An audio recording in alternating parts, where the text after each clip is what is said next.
welcome back to another episode of Michelle's Garden, which is still not sponsored by Boston College, even though I'm wearing a BC gear sweatshirt, whatever, again. Anyway, today I'm going to walk you through some pullings in my little cutting bed, and we're going to focus on dahlias, which are one of my favorites. So let's get to it. This is my cutting bed, and it has all the dahlia tubers, about 30 of them, lined up in here, and they're growing little sprouts. Some of these are really, really big because I haven't been taking pullings off of them. I already have enough of what I need, while some others that I'm maybe trying to get a few more are a little bit smaller. Even though some of these sprouts are a little bit too big for pure pulling purposes, I'm going to show you what we're doing on a larger scale, on a larger sprout, and then I'll show you what size they should be to actually take a good pulling. Even though you can technically root these up at a larger size, it's just a lot easier for our little rooting trays to get them at a smaller size, and you can take a little bit more. So I'm going to take this pulling here. You can see it's pretty big, and I'm going to go and see where the sprout meets the tuber directly. You can see right here, that is where it meets. So what I would do is brace either side of the sprout and just twist.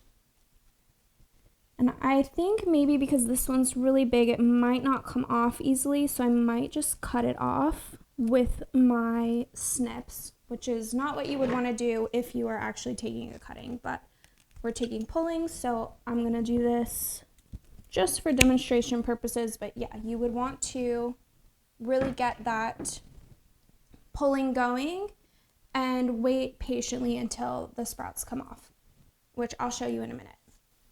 Now that I have this cut off, which like I said, that's not how you're gonna actually want to do it when you're taking it for a cutting, but that's okay. Just for these demonstration purposes, this is how we did it. So when the roots grow, they need a leaf node to actually originate.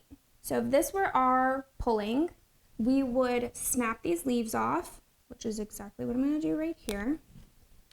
And you see where this leaf came off? There's a little leaf node right there. That is where our roots would actually come from, right around here. And you can just clean it up if there's a little excess whatever, dirt or anything. Anyway, so that's where our roots would come from. So this is exactly where we want to put the rooting compound and make sure that this is in the rooting soil to actually grow roots. One thing that can make it easier is that this stem is slanted because of where it was growing from on the tuber. It was kind of having to come up rather than push straight out. So with this curve, I can actually go ahead and just cut that off. And you see we still have our leaf node here to grow the roots, but this is going to be easier to actually place into the rooting compound. Now that we've seen what happens with the pulling on a bigger scale, let's actually get to the size that we're going to take most of our pullings from. So this one here is a pretty good size, a pretty good stage to take the pulling. It's much smaller than the one we just saw, but it has the 2 sets of leaves that we need. So what we're going to do is just grasp right onto the stem of the little sprout, and we're literally just going to spin. And that one came off super, super easy. So you can see where it came off from the tuber, and now we have our 2 sets of leaves. We have our little pulling now, and you can see it has 2 sets of leaves, these lower ones and these upper ones.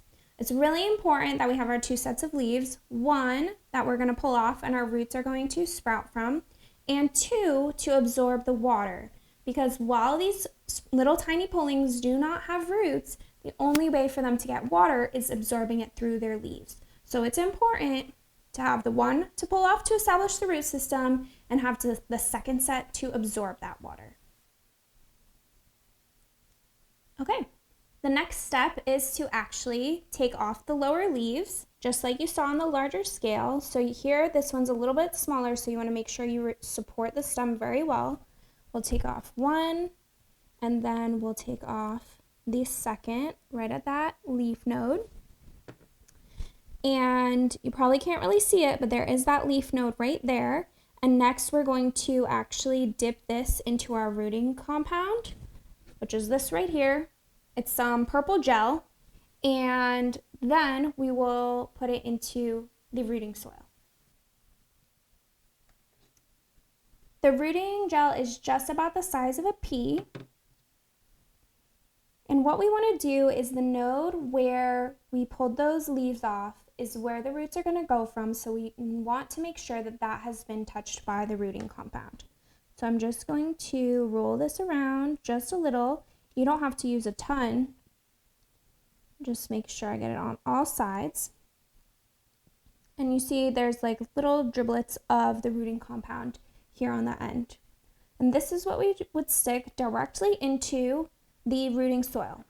Now I don't have any more of these little rooting soils because I'm at the end of the season, but you can see here there's a little tiny hole that you would stick this into, just like I did for this one.